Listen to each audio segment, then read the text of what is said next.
Lisa, when I got out the military, like trauma mask activities started becoming, real popular amongst us veterans. And when I started working with schools, some schools would have like a mental health awareness week. So I kind of incorporated trauma masks to the older kids. But I noticed that I kind of would struggle with the whole trauma piece with the younger kids. Now, with Hmm. you having like working with school Yeah. curriculum with this Unicorn Hmm.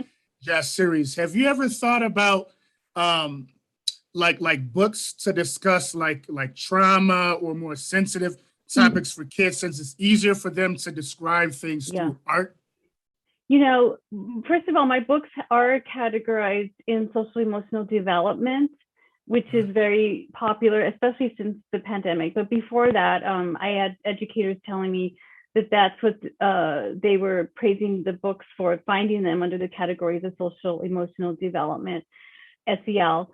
And so that was by accident. That I didn't know now SEL is almost required and mandated in almost every school across the country. And social emotional learning is social emotional, is is as a child is teaching us how to handle our feelings and emotions, our happy, sad, angry, having a good day, not having a good day. And the research has shown, and it kind of seems common sense when you hear that if you're able to manage your feelings and you're happy, those kids are going to be easier to teach, right? Yes, yes. So again, these are things we didn't grow up with. Mhm. So so the answer is yes and no, in that I've been asked by some big corporations to develop like a grieving and loss book, and I have one in the works. It's probably it's sometimes there's things I have to marinate on and how to present it, especially for children, because these topics can be sensitive.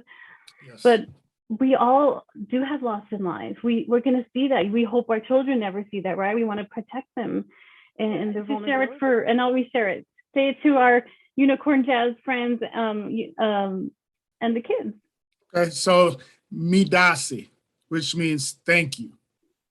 And thank you. Yes, I saw a quote from Eleanor Roosevelt that you had posted, and it said, "You must do the thing you think you cannot do."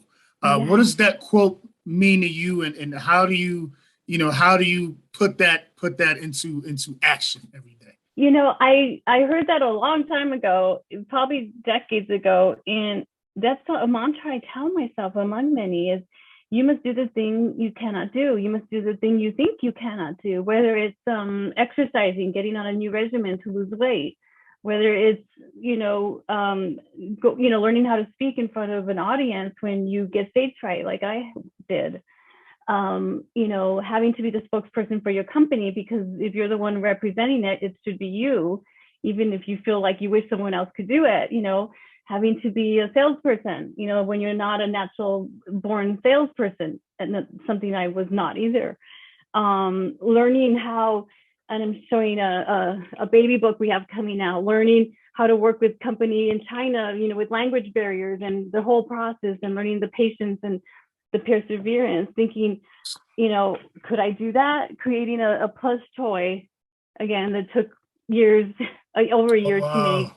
puppets from your characters, not knowing a thing how to make it, asking people, getting people who are experts in their field, stay Uh-huh. in your lane, ask, um, learning how to publish books, learning how to market. Yes. Okay. If you were to come up with a movie about Lisa Caprelli, A, what would be the title? And B, what actress would play you and why?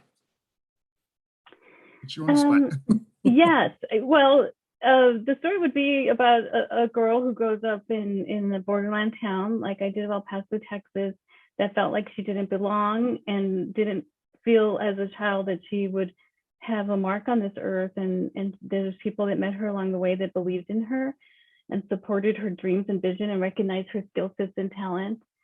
And then she grew up to accomplish more than she ever thought possible, thanks to the blessings of her family, her mom, prayers, believing in God. and believing that we are really here to help and inspire others and to use the good graces of what we learn in life along the way to pay it forward.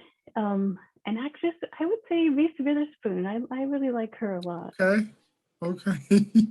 Reese Witherspoon. Now, what would be the title of the movie? The girl that thought she couldn't.